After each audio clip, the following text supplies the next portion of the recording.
Hi everyone! Welcome back to our YouTube channel, Teacher Joylyn Online Review. So, kung bago ka pa lang sa ating YouTube channel, paki-subscribe. And of course, don't forget to comment later your score sa ating 5 tanong.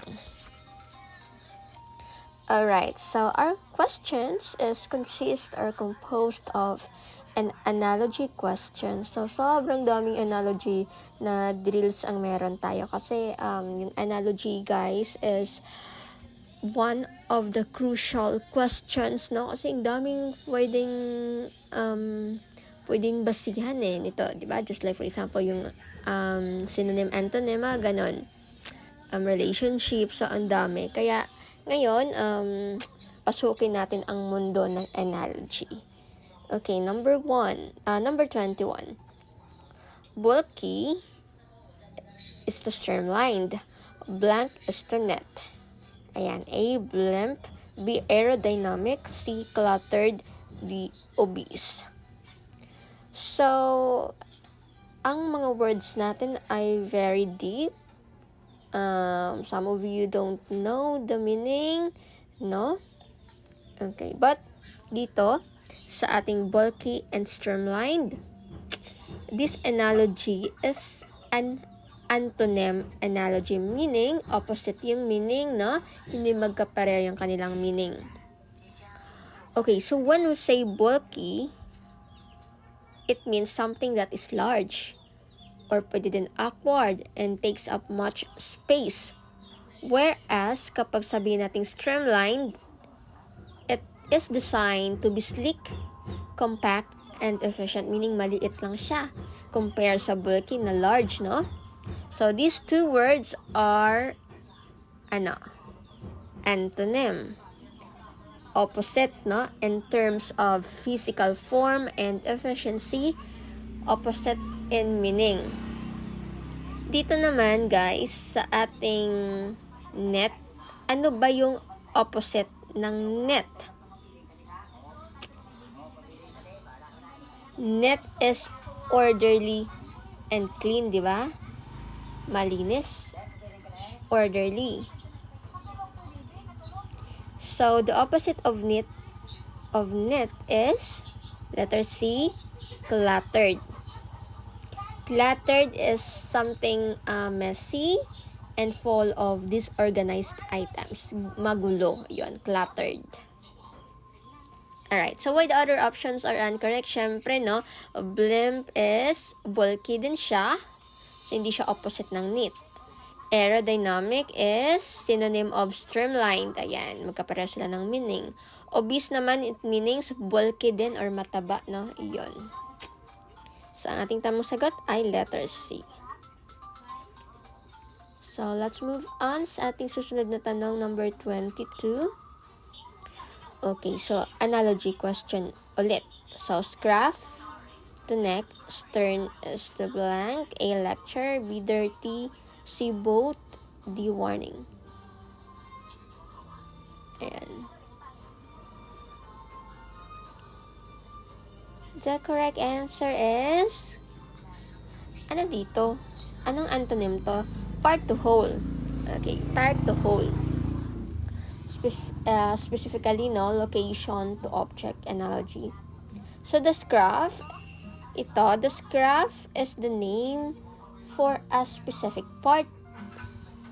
Specifically, no, the back of the neck, ang likod ng ating neck. Yun, that's what you call scruff. So, ayun, part to whole, di ba? So, the stern is the name naman for the back part of the boat. So, ito. Letter C. The stern is the name of the back part of the boat. Ayan. So, an analogy is based on part to whole, no? Ayan. Okay. So, let's see sa ibang tanong natin kahit alam na natin ang sagot. No? Lecture. Stern can be an adjective meaning serious or strict, no? So, it does not create a part to whole. Dirty, no connection sa stern tsaka sa stern tsaka sa dirty, kasi ibig sabihin ng stern is part ng boat natin, sa likod ng boat, no? Warning can be described as stern as an adjective, but does not match the noun to noun structural relationship. So again, ang ating tamang sagot ay letter C. Move on sa susunod na tanong. Okay, analogy na naman. Hindi tayo iiwanan ng analogy. Okay, valleys is the blank, cast to wine, A, bicycle, B, glass, C, vine, D, clothes. Anong relationship ang meron sa cast tsaka sa wine? Ano?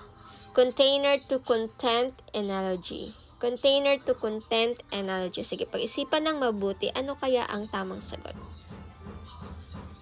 Cast to wine. A cast is a large barrel-shaped container specifically used for holding a storing wine.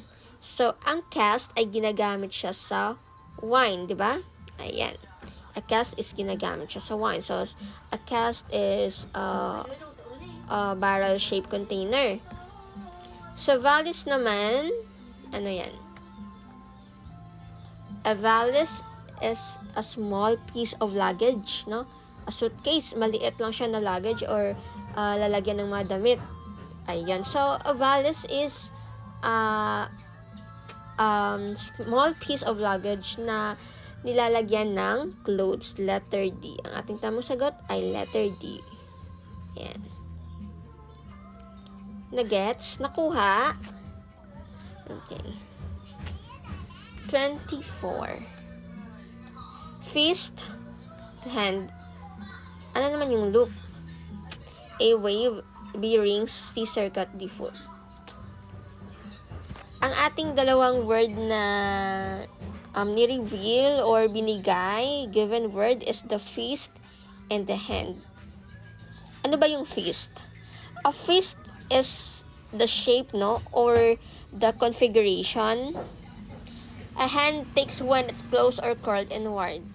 So, ano siya? Parang, shape to configuration to object analogy. Kasi a fist is a configuration, then yung hand is something na inaano din sa shape, no? Configuration. So, fist to hand. Similarly, a circuit, letter C ang ating tamang sagot, guys. A circuit is the configuration an electrical or logical path takes when it forms a loop. So, kapag gagawa ng loop or bilog, no, circuit is the configuration or an electrical or logical path that takes when it forms to form a loop or a circle. So, ang ating tamang sagot ay letter C. Okay, and now let's move on sa ating huling tanong, number 25. Ayan. Brethren to sack, actors to blank. Ayan. Brethren to sack.